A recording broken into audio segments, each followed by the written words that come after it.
Okay, we have been and will continue to talk about the distribution of energy resources worldwide as well as in the U.S. and of course, among other things, both geological and environmental issues related to those. One of the things that's, I won't say hard to find, it's hard to find consistent descriptions of resources and reserves, and because in part they vary with time, in part not everybody is maybe as open as they should be. But one thing that's quite clear is that when we look at oil, at least worldwide, the Middle East still has the bulk of the oil reserves. Now, when I talk about the oil reserves, I'm really talking about conventional oil reserves. And here's just another example, the Arab world Middle East versus non-Arab Middle East, again, over half. But I want to make the distinction between this pie graph, which shows where the reserves are, and this pie graph, where they're being produced. Notice how the Arab world is shrinking and North America is going from 13 to 70%. They're increasing. What this is telling us is the rate at which we are producing what we have. And so there's a lot in the Middle East that's not being produced, and we're just producing a lot more than our reserves would suggest. So the first issue is that production versus reserves is not the same thing, nor is it consumption. If we look at the consumption, you see, of course, the U.S. is consuming more oil than anybody. And so one of the things to keep in mind, really, there's four things: resource, reserve, production, consumption. These are all going to vary. And keeping this in your mind straight is going to be, can be a challenge. And I'll try to focus on those particular issues that I think are important. Clearly, one of the issues with respect to the U.S. Is how much we're producing versus how much we're consuming, and how our reserves are changing and why.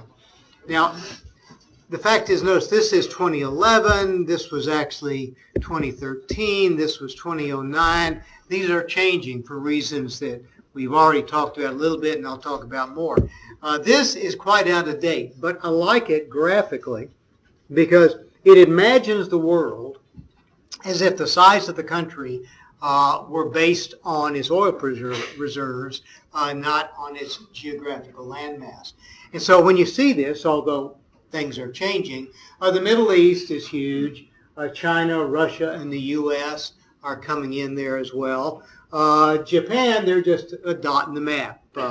You may recall that Japan invaded into China, Indonesia rather, because of the oil reserves. They simply didn't have any at the time. Gas, well, things are changing a little. The Middle East is shrinking, but they don't care. They don't need it. Russia is huge, and that is, of course, one of the reasons why Russia has such a strong influence on Europe, particularly Eastern Europe, because they're providing Europe most of the gas. China is shrinking. U.S. is enlarging, and Japan just a dot on the map. If you look at coal, well, now we are holding our own. We are the largest, actually. The former USSR obviously includes Russia and others. China is huge, and of course that tells you one of the reasons why China is having such air quality issues and why they're so desperately trying to get onto alternatives. Middle East is shrunk, but again, they don't care, and Japan is just a dot on the map, which explains in part why Japan has been so dependent on nuclear fuel. Oh, and by the way, it also explains why Japan invaded Manchuria in World War II. So one of the things that's pretty clear is that the geology isn't necessarily fair, and so the geologic inheritance of different countries has varied, and that in turn has driven a lot of world history, and it continues to do so today. This is looking at our coal reserves. The U.S. is clearly the largest, but I want to use this not so much to illustrate global distribution, but say how we look at reserves versus production and consumption. The U.S. has lots of coal, and if you took that coal that amount of coal and divided it by the rate at which we're using it, if you like, or producing it, better said, the reserve versus production ratio, we can go on for 260 years. We could just go on forever. We got more coal than we know what to do with. Natural gas and oil, that's quite a different thing. And so what you hear sometimes is the lifetime of oil. We have 10 years of oil, or 50 years of oil, or 200 years of coal. So I want to talk about what that means and what are some of the assumptions and why in some ways that's a meaningless distinction, but it's a useful one to think through. So let's just look at how they got this. They said, well, we have X amount of natural gas at this particular time. This was 2004. We are consuming it at this rate. If we continue to consume it at this rate, if we were to use all of our, be self-sufficient, if you like, this is how fast we'd draw it down to zero. Okay. Well, we could do this on the lifespan of the U.S. oil or the worldwide oil, and we do it for both. But let's look at this assumption that there's no change in the rate of consumption or increase in the rate, actually that should say of the reserves. Okay, but consumption of oil is increasing worldwide. The increase in Latin America was larger than the world, but Africa was 40% and Asia was 50%. So there's clearly is a geographic distinction between the rate at which consumption is rising. Okay, and the other question is, another question is, how does the size of the reserves change? Well, we're going to see that. We've seen it and we'll talk about it. So that's another assumption, that there's no change in the size of the reserve. But there's another assumption beyond that, and that is that we're just assuming that we're producing at the same rate until we go dry. Kind of like running your car until the gas is empty. But we know we can't do that. We know that these are non-renewable resources that get harder and harder to use as they get more and more expensive. So that's where the Hubbert curve comes in. And the Hubbert curve, as we've mentioned before, is that curve that looks at the change in rate of production of a non-renewable resource with time. And what Hubbert suggests, well, first of all, what is clear is that the volume under that curve ultimately will begin at zero, end at zero, and the volume under that curve is the volume of total reserves that ever could be. Okay, and that not necessarily the resource, because there'll always be some resources we can't produce. And he got a lot of PR and really proper recognition when he predicted that the rate of oil production in the U.S. would peak in 1970. He did that 10 years before, based on 1960 data. And so that peak is what we refer to as Hubbert's peak. And it's the peak of any non-renewable resources. That is to say, the peak of production. Okay. Now, that's got some pretty significant implications. Now, here's an example of a peak for oil. Here's the peak for gas. The peak for coal is way over here.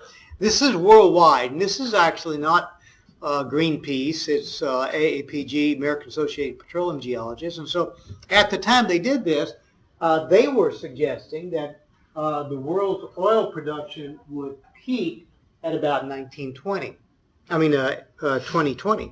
And one of the reasons that the whole idea of Hubbert's peak is important is because at some point you begin to decrease, in this case, the total production of fossil fuels, and you begin to get a huge divergence with respect to the gap between consumption and production. That gap between consumption and production today is being met by nuclear and renewables. And so the question is, what will it be met with at Hubbert's peak? This is, at least hypothetically, a crisis point, and one that's been a lot of discussion. And clearly, conceptually, it exists. The real question is, when will it happen, and how do we prepare for it to happen? Now, here's a different curve. This is from BP, and they're looking at the possible global demand for oil, and that's going to be equal to the production.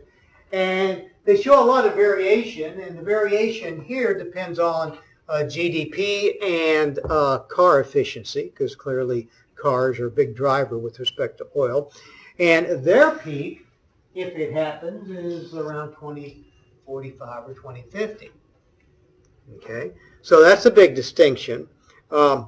Clearly they can't all be right, and quite frankly none are right, because we just don't know where we're going to go. But I want you to be thinking about, and I'll be talking about, what's making that peak so hard to predict.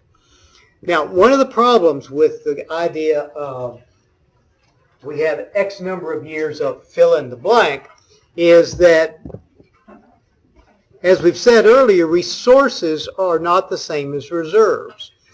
There is a finite reserve of, let's just use oil, but also gold and silver and all sorts of other things. But there is a variable amount of the, or contract based on economic issues, and to a lesser extent based on discovery in new areas. And so it turns out here we've got the reserves in the U.S. They've been dropping, just like Hubbert predicted, until about 10 years ago, and they've been increasing in both oil and even earlier natural gas. And so the question arises is, how can we increase this reserve? Because the whole idea of we've only got 10 years left of so-and-so assumes that we know the reserves are not increasing, yet, okay, they are. So that's the good news. Okay, well, here's how we're going to do it. In fact, here's how we have done it. We're going to find new conventional deposits. Okay, drill, baby, drill. We're going to increase the price. Did that. We're going to lower the cost of production by technology. Done that. We're going to get more out of the deposits we have. Turns out we leave a lot in the reservoir, so we're going to use enhanced recovery. And we're going to begin to develop our unconventional sources. And this turns out to be maybe the most important of the reasons why we are increasing our reserves today. So let's look at some of that. Let's look at some of the places where we might go. Okay. Well, now, in the Western Hemisphere, the Gulf of Mexico is our big place to go for conventional resources in the U.S. and Alaska. So here we've got our two big future plays for conventional. In the Gulf of Mexico, we're really going farther and farther offshore. Okay. We've got two other big areas of hydrocarbons, and that's Venezuela and Alberta. Those, however, are somewhat unconventional resources. They are the so-called oil sands, and we'll talk about those because they're getting increasingly important too. But let's think first of all of geography. Let's go to new areas to try to get conventional sources. And if you look at our production, remember this was Hubbert's peak.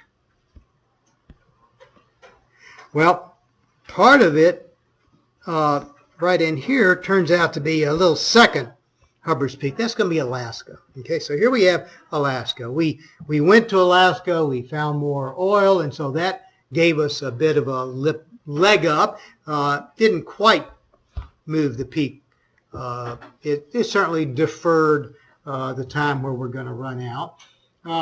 In fact, if you look at that, this is a skewed Hubbert's peak. In fact, one of the things I want to remind you of is that although Hubbert initially envisioned this as being kind of a Gaussian curve where the rate of increase of production was the same as decrease, that clearly wasn't going to be the case. It's going to be skewed. We're going to fairly rapidly produce, and then we're going to taper out because it's hard to wean yourself from whatever it is you're doing. You'll pay more and more even though it gets harder and harder. So here's our second peak.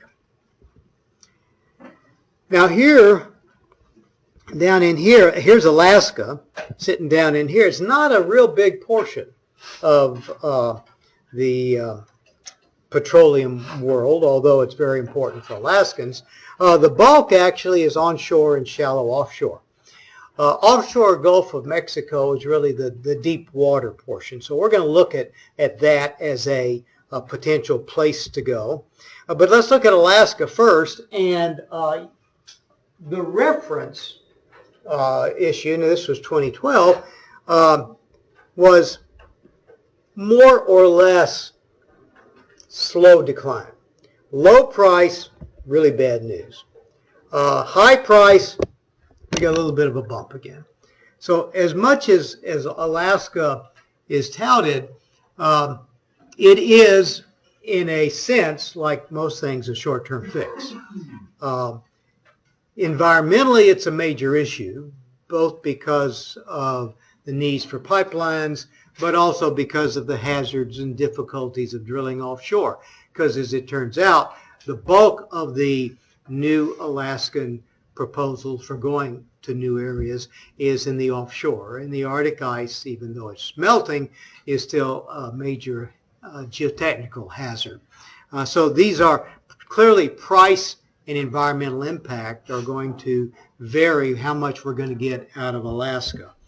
Well, deep water, that's globally, that's been really good. We've seen literally an exponential increase in the production of oil as we've gone into deep water, and that clearly includes the Gulf of Mexico. In fact, if you look at this curve, here you see deep water as really being the main reason for any increase in the production of oil in the U.S. So that the bulk of this particular prediction was that any increase we see in oil will be from deep water offshore. Now, there's a couple of things to note on this. First of all, this is a 2007 prediction, and actually from 2005. And notice they predict that the peak production in the U.S.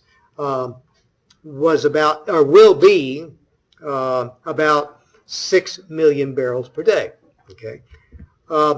Then Deepwater Horizon came. We had what is arguably the most serious environmental disaster of U.S. history. We're looking at a huge oil spill. We're looking at major environmental issues.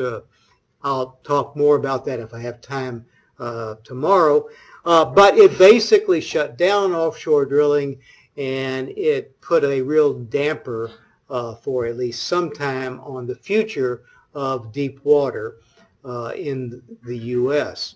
That changes daily, and it changes politically. The shutdown was based on an executive order, and the renewal is based on executive orders. But the environmental impacts are still the same. And so the question is how we try to drill in a more responsible way. So here is a new prediction. This is from about 2014. And again, you see a wide range in predictions based on different scenarios, but the reference now shows a peak of about 9.5. So within about a 5-year period, we've gone, or a 10-year period, we've gone from thinking we're going to be at max 6 million to now max 9.5 under the reference. We're getting really more and more optimistic about how much oil we can produce in the U.S. Now that optimism is based in part on oil prices. Now again, here is one basis where in 2012 we thought, okay, we're going to be from $100 to $140 a barrel for the foreseeable future. That was our best guess in 2012. Well, we know that didn't happen. But maybe even more interestingly, we know that the price of oil dropped, but what we may not have realized is that the cost of production has dropped. This is what's referred to as the break-even price. And this is the price of a barrel of oil that you need to make to break even.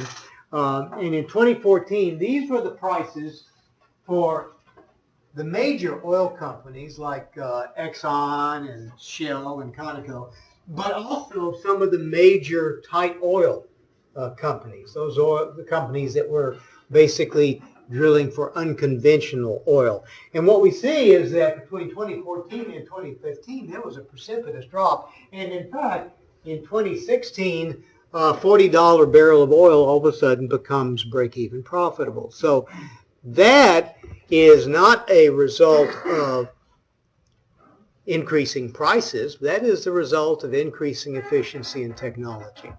And so, and to a certain extent, competition among service companies. But the reality is that things have gotten a lot cheaper to produce, and in particular, cheaper with respect to unconventional oil. This is for the major key shale players. Doesn't really matter right now what the names are. We'll talk more later. But the averages are around $60 to $40 when this was done. But in fact, if you look at what's called the wellhead break-even, these have been dropping, and they're now down into the 30s, into the $30 to $40. Now that's a little misleading because wellhead is a little cheaper than, or a little lower than total break even. But if we're looking at under $60 for mean break even, and things are continuing to drop, then things look good for the shale industry. And of course, we've seen that happening in the last year or so, that there's been a big kick up in the production of unconventional oil. Again, this is looking at how the price of oil, now predicted in 2016. Remember, it was predicted to be doing this. Well, it did that, and now we're thinking it's going to do that. But based on that, we're looking at a pretty robust production of crude oil in the United States. Okay, and the same thing holds for natural gas as well. Okay, well, the good news with that is that that affects our imports. And so if we look at this increased in production, we're going to see a not too basically a more or less constant rate of imports. We're not going to be self-sufficient in most scenarios, but we're also not going to be overly dependent. And of course, one of the main issues is, where does your imported oil come from? By the way, anybody know where most of our imported oil comes from? Where? Canada. Yeah, Canada is our largest importer of oil. Okay, so importing oil is not in and of itself necessarily bad. It's where it becomes a geopolitical issue, but we'll come more on that. Okay, so if we're trying to improve, or rather find more, how about technology? Maybe we can get more out of what we have, and certainly one of the major things that's improved our ability to produce more oil is what's called extended reach drilling. And what that is basically, it's directional drilling where you, instead of just going vertically through a reservoir, you go into and then follow the reservoir. So you maximize the amount of area that you can drain from that reservoir. So that is a major increase. Directional drilling also allows you to do things like avoid drilling under cities or under lakes or whatever. So directional drilling was a major improvement that resulted in literally increasing our reserves. There's a lot of oil left in place. We typically leave, sometimes 60% of the oil there, sometimes 70%. That seems like a waste. but normal productions can't get it all out, and so we have what we refer to as secondary and enhanced oil recovery, and where that remaining 60% is squeezed out, not all of it, but more of it, usually by pumping things in that push the petroleum out. That could be water or CO2, steam. So we'll look at some of these things, particularly as they not only have increased our production of conventional oil and gas, but also now are key to being able to produce our unconventional features. Okay, and of course the last technology, and I won't say the most important, but most recent and most significant recently, is hydrofracking, where we're injecting not only fluids, but also proppants, or little, basically, sand grains to we're creating and keeping cracks open. So we're creating fracture porosity and permeability, and allows us to basically develop those unconventional reservoirs. So here we basically are sending down this high pressure fluid with a lot of sand. It enhances natural cracks, and then the sand goes in and keeps them open. So that is, of course, the reason why, among other things, we've seen this huge increase in the market for sand as a mineral resource. The sand requires certain properties. We talked about it last time. And so these are all things that are connected. Now, you don't have these couple of slides, in part because I wasn't going to put them out at first because I couldn't remember where I got them. But I figured I'd show them anyway because they're kind of useful. The conventional reservoirs are basically those that are produced by traditional techniques. And, of course, that means they're going to be a high porosity and permeability. Okay. The unconventionals, these are going to require different types of production techniques because, first of all, they're low permeability. The source rocks may be immature. You may be trying to get adsorbed hydrocarbons out, maybe heavy oil that just doesn't flow naturally, and even hydrocarbons in weird forms. And what that means is things like gas hydrates. Okay, so these are kind of a list of unconventional resources. Shale gas, shale oil, tight gas, oil shale, tar sands. I've got all these listed. I didn't really get into coal bed coal bed methane or methane hydrates. I may get into those if we have time, but I'm going to focus on those that are most important today and in the near future. Okay, this suggests basically these are our conventional reservoirs. And this is the oil end and gas end of going from conventional to unconventional. And basically, as we get better pricing, as we get better technology, we're going into a progression of unconventional reservoirs on both the oil end, heavy oil, extra heavy bitumen, that's the so-called tar sands, oil shales, and also tight gas sands, coal bed, shale gas, gas hydrates, etc. So we're going to be looking at just pieces of this, but recognize this is a broad area that's growing in many different directions, driven by, among other things, technology. Okay, well this you do have, and basically the first thing is this is for a continuous shale accumulation. That is to say, the hydrocarbons are distributed continuously throughout the shale. They have not migrated. Okay, so the source rock is also the reservoir.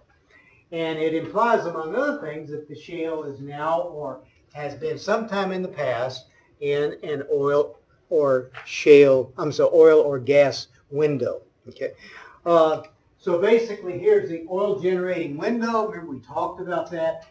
It had to be below there. Okay. Now, as that window dropped through, some of the oil escaped, some of the gas, and so it was trapped maybe in stratigraphic traps or structural traps up here.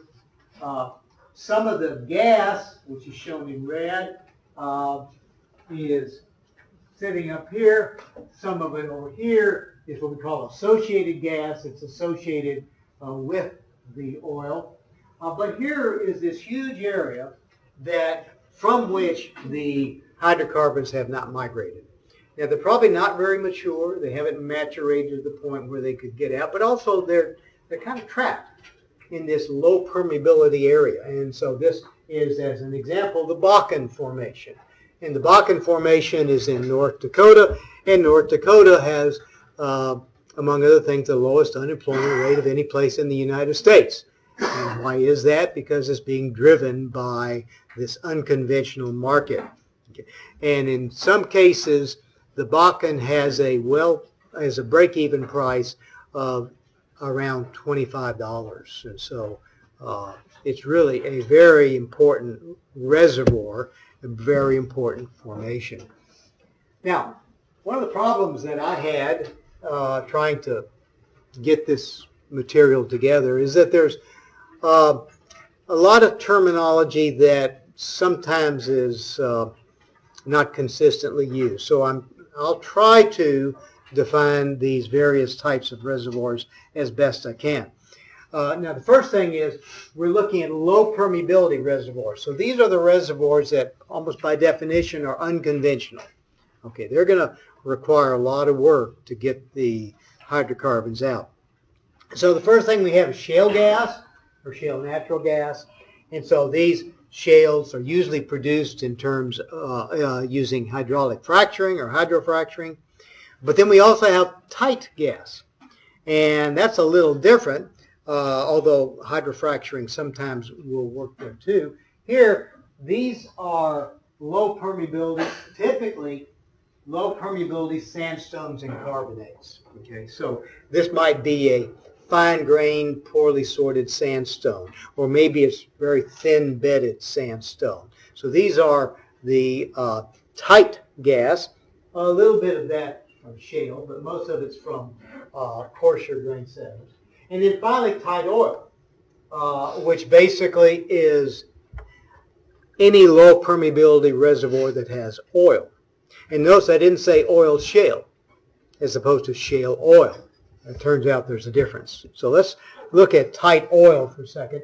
And that's a term they use rather than shale oil and for reasons that it's a little hard for me to understand why, but I'll accept it, that it's a more useful term. And so it's going to apply to low permeability sandstones, carbonates, and shales. Okay, so when we talk about unconventional oil, for the most part, we're talking about tight oil, and that's low permeability oil. Okay. These are the basins worldwide where we're beginning to get these shale oils and gases. Okay. And if you look at the United States, you don't have this, but you have something comparable to that. We've got huge areas. So the aerial extent of these basins and the formations within these basins is really pretty spectacular. Now, one of the things I would point out is let's see if I can find it. Yeah, the Bakken is sitting up here. The Marcellus is over here, and these are some names I'll be talking about more and more. But let's look. We're going to look here in just a moment where we'll look at the Texas basins. It turns out that if we look at this map, that yes, there's a lot of these shale reservoirs worldwide. The U.S. is the second largest with respect to tight oil. Okay, so that's pretty spectacular. You don't see the Middle East anywhere in here. Well, Libya, northern Africa. And if you look at the estimated reserves, wow, they are mainly in North America. Russia and China, these are not trivial things, but the estimate of unconventional oil, which you can read is largely tight oil, is dominantly in North America, which is a complete change from the world as I knew it 10 years ago, where it was all in the Middle East. Okay. Shale gas, again, we're number 4. And actually China is number 1. And so that suggests that China is going to be increasingly interested in switching from coal to unconventional gas. Okay. So we go back to this history we've seen several times about this bump in production, and we see that that bump is to a certain extent. This is based on the reference price. It could go a lot higher. Not going to go much lower for tight oil. Okay. Even at a low price, there's not a large differentiation between the reference price and the high price and the low price. Okay. And if we look at the total production versus non-tight oil, that difference, basically the increase, is tight oil. And so the reason why we're looking forward to an increase in the amount of oil production in the U.S., and we've seen it already, is because of that tight oil. So this is clearly a major issue. The other thing that's interesting is that if you look at this is just one example. This is the Eagle Ford Shale. It's an unconventional oil reservoir in South Texas. And in the 2014 reference case, this is what it looked like it would be doing. And this is, notice, it still is a Hubbard curve, an asymmetrical Hubbard curve, but it's going to be this high. And then a year later, this is the new reference. Okay. So things are changing as we speak, and for the most part, they've been improving. But one of the things that this tells me is that we can't take any of our projections too literally. Okay. If we look at where the tight oil has come from to date, there was a little bit of a decrease because we did have a downturn the last couple of years with the increase of oil. We see that for oil, the Eagle Ford and the Bakken. The Bakken is North Dakota. The Eagle Ford is South Texas. Okay, these have been the major sources, and when you then there's Permian Basin down here. Okay, well, you don't even see the Permian Basin. That's not quite true. Some of these are Permian Basin, but when you look at the predictions, the Permian Basin often is not even included. It's not a player, although here it's suggested it's going to be a minor thing. Okay. In fact, if you look at the gas produced from, oil and gas produced from the Permian Basin, but even oil, not a whole lot.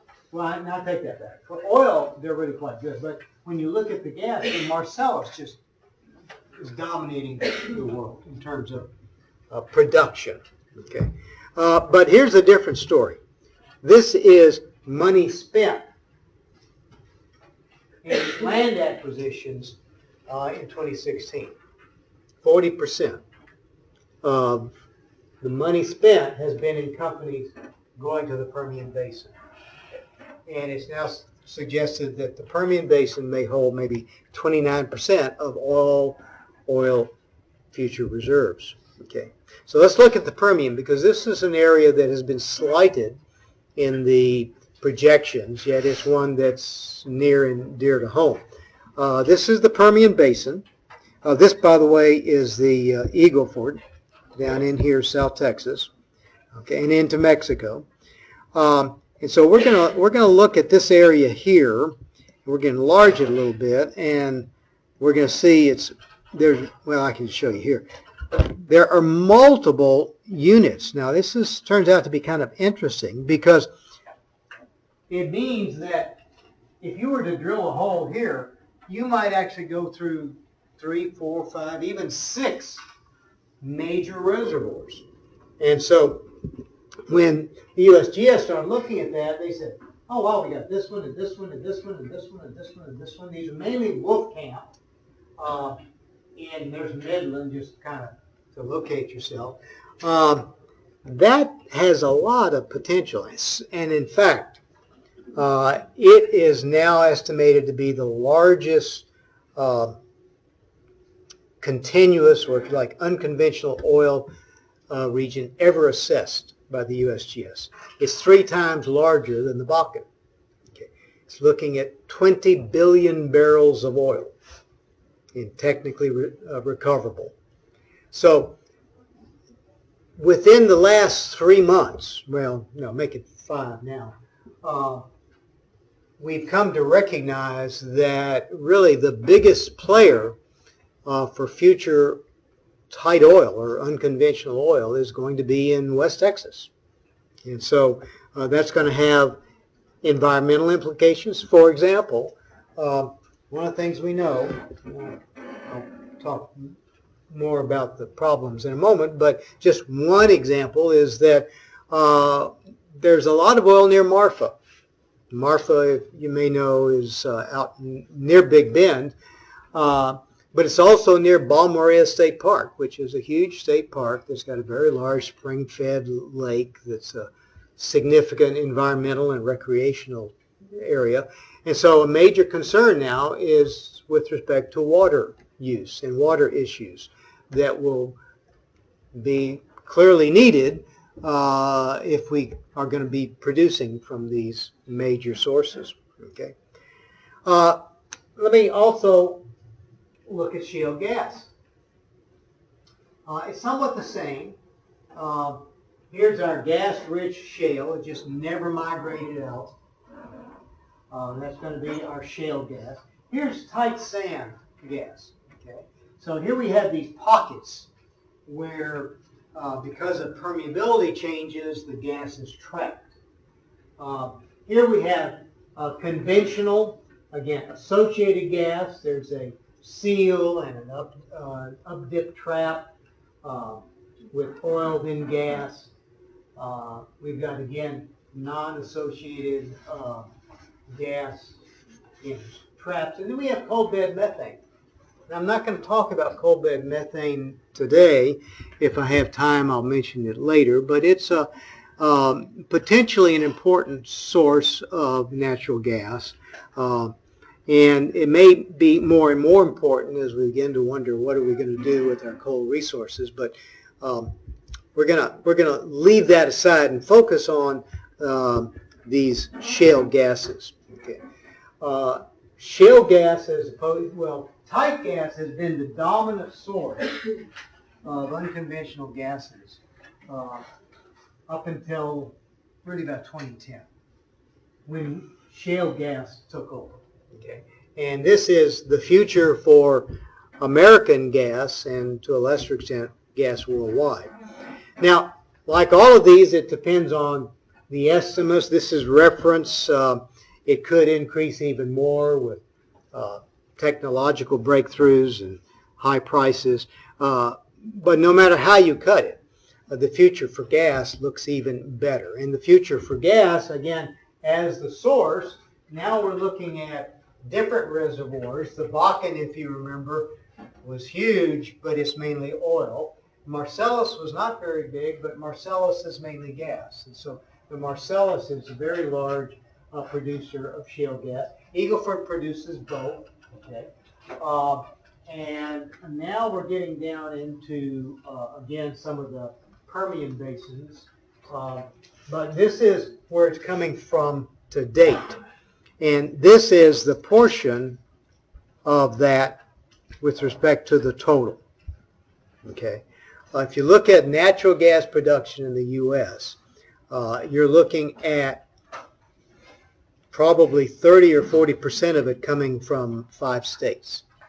Okay. And it's unconventional. These are basically the unconventional sources. This is the idea, or what this little section is here, is just a blow up of this. This kick, that kick is the unconventional gas, and this is where it's coming from. Okay.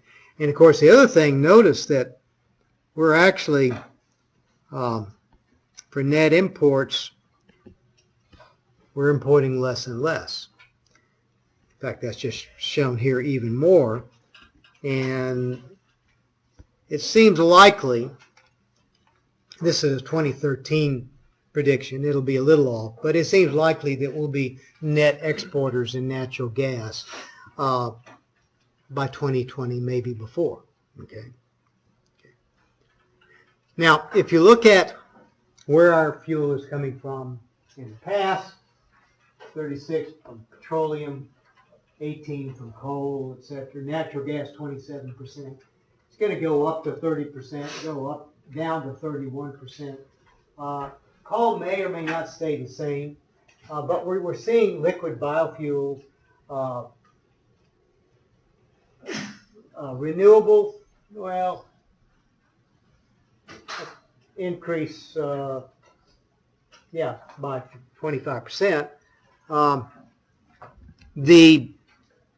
The change that we're seeing is going to be driven by a variety of factors, not the least of which are environmental concerns. And the other are technological concerns. And they're both going to impact everyone here as consumers and as citizens, but most of you as professionals as well, either in terms of environmental science or in terms of petroleum engineering or geology. Okay, I'm going to skip this. Skip this. Yeah, let's go to here. The future of hydrocarbon fuels, fossil fuels, let's say, is largely unconventional, and of that largely in terms of gas and to a lesser extent oil. Now gas especially is a much cleaner fuel. It produces a third of the CO2 that coal does. Therefore there's less air pollution. Gas is easily transported. It's easily refined, and it's domestic. It's just got a lot going for it. And so we are seeing much of the shift from coal is to gas. Okay.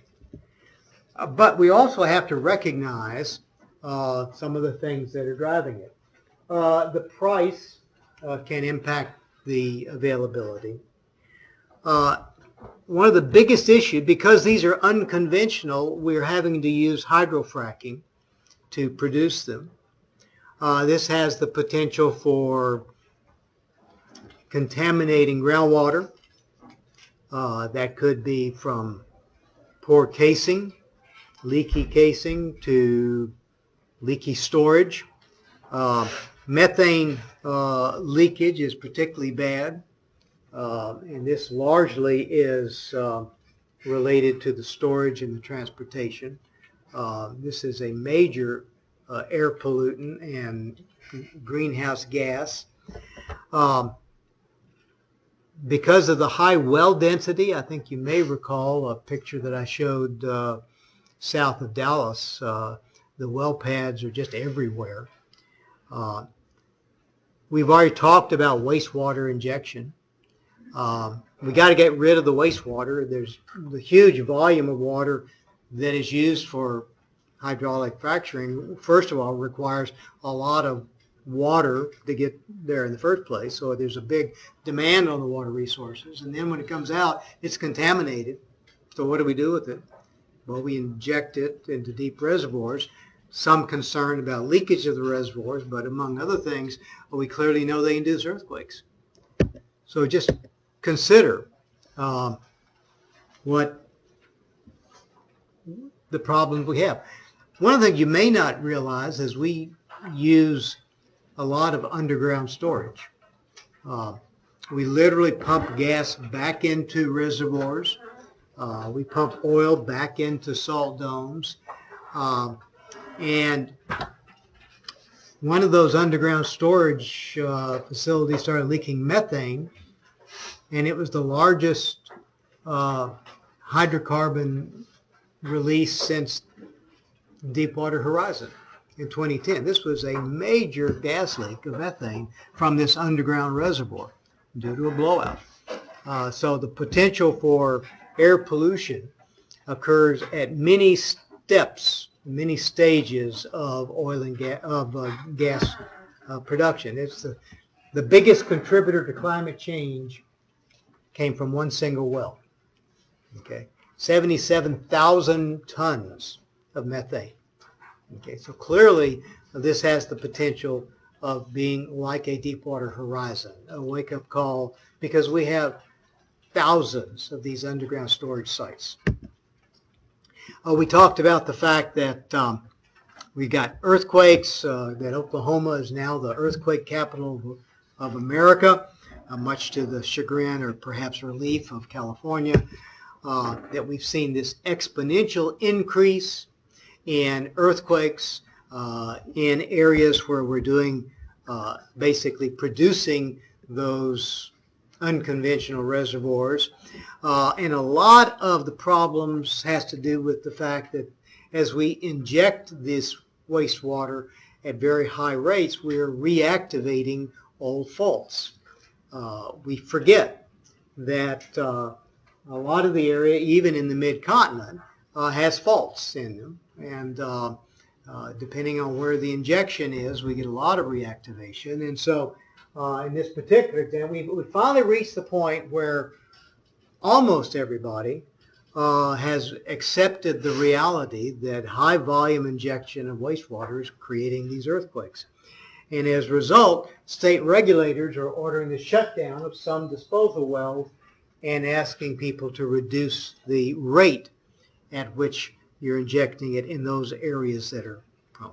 Now, this is the good news, because it actually seems likely that we should be able to eliminate these higher magnitude earthquakes, these induced earthquakes, by changing how we dispose of the water. But having said that, now we got a lot of water we got to get rid of. And so this is still a problem that has yet to be completely solved. Okay. Well, oil's newest frontier, arguably, is Canada. And here we're looking at unconventional oil sands. They're sometimes called bitumen sands or sometimes called tar sands. And basically, the bitumen is a semi-solid, sticky, tar-like substance. It's not quite tar, it's not quite oil, but it doesn't flow at normal temperatures and normal pressures, and therefore you can't produce it using normal techniques. Okay. The oil sands themselves are largely in Alberta, and they form an area that's mainly in the Athabasca oil sands. There's a few other areas as well. There are perhaps trillions of barrels of oil in terms of resources. It may be, by some criteria, the largest reservoir in the world. We've got at least 166 billion of proven reserves. So this clearly is a big spot. And the question, first of all, geologically, how did it get there? Well, it turns out that when the Cordillera was deforming to the west during the Cenozoic, as the Portland Basin sediments were being loaded and subsided, you began to go through the oil and gas window. And so you have all these hydrocarbons moving up. Well, then you get into kind of an angular unconformity sitting right about here, where the oil ended up being trapped and degraded. And so it's no longer nice thin oil, but rather it's degraded sticky bitumen. And so this is where the oil sands are sitting. And if you look at the two areas I showed earlier with respect to reserves, it's at Alberta and Venezuela. With oil sands, without oil sands, with oil sands. Clearly the bulk of Canada's and the bulk of Venezuela's hydrocarbon reserves are in these really heavy oils, these really bitumen rich sands. And there's some argument that this is probably too high. This may well be too low. Venezuela and Canada can duke it out. Right now, we're getting our oil from Canada. This is the world with respect to conventional oil. Numbers will vary a little bit, but the proportions are the same. This is the shift of balance. And notice South America and North America. You can read U.S. and Canada, mainly Venezuela and Argentina. Okay, so the world's hydrocarbon balance is shifting as we go into these unconventional oils. Oil sands have been producing as the cost dropped. And if you look at crude oil production from Canadian sands, it's been increasing significantly. It's now responsible for 43% of the oil that we import. Okay. And about 3/4 of that is from the heavy oils. This is our total imports, and this is the proportion from Canada. Okay. Interestingly, Venezuela's, Mexico, Saudi is 14%. Okay. So we've changed how we interact with the world. Okay. Now the issues with these oil sands are huge. The first thing is that they're produced by non-conventional ways. And so surface mining, literally you dig it up and then take it to an extraction facility, is going to be the dominant extraction technique where it's relatively shallow. And relatively shallow is about 75 meters. Okay. If it's deeper, you go to in situ extraction techniques. And there's two that are most important, and one is the steam-assisted gravity drainage. I'll talk more about this in just a second. And the other is a cyclic steam stimulation. This one here is sometimes called huff and puff because you put down a lot of steam. You literally heat the oil so that it becomes less viscous. You let it sit for a while, come back maybe in a month, and you pump it out. And you do it again, and you pump it out. Okay, that is less important than this steam-assisted, and I'll illustrate that in just a moment. Here we have the surface mining. Here we have that steam-assisted. And when we get into deeper areas, that's where we actually get the CSS, the cyclic steam stimulation. This is really hydrofracking. We're putting this down and we're creating fractures, and the steam not only opens up the fractures, but it also heats it. And so you clearly need to be deep enough to have an impermeable seal on the top, because you've got to have it so you can increase the pressures. If it's unconfined, you can't do that. Okay. If you look at type of recovery, the steam generated has been the technique that's been increasing the fastest, and it's now the future of production of the oil sands is a combination of surface mining and steam assisted. This is a map of the open pit mines. This is open pit mining in Alberta. You can see that there's probably a lot of environmental issues. I'll just mention a few. First of all, you've got to move a lot of material. You got to move about 2 tons of material just to get 1 barrel of oil produced. You get 200-foot deep pits. Okay. You lose a lot of your ecosystems. You've got a lot of water that's being used.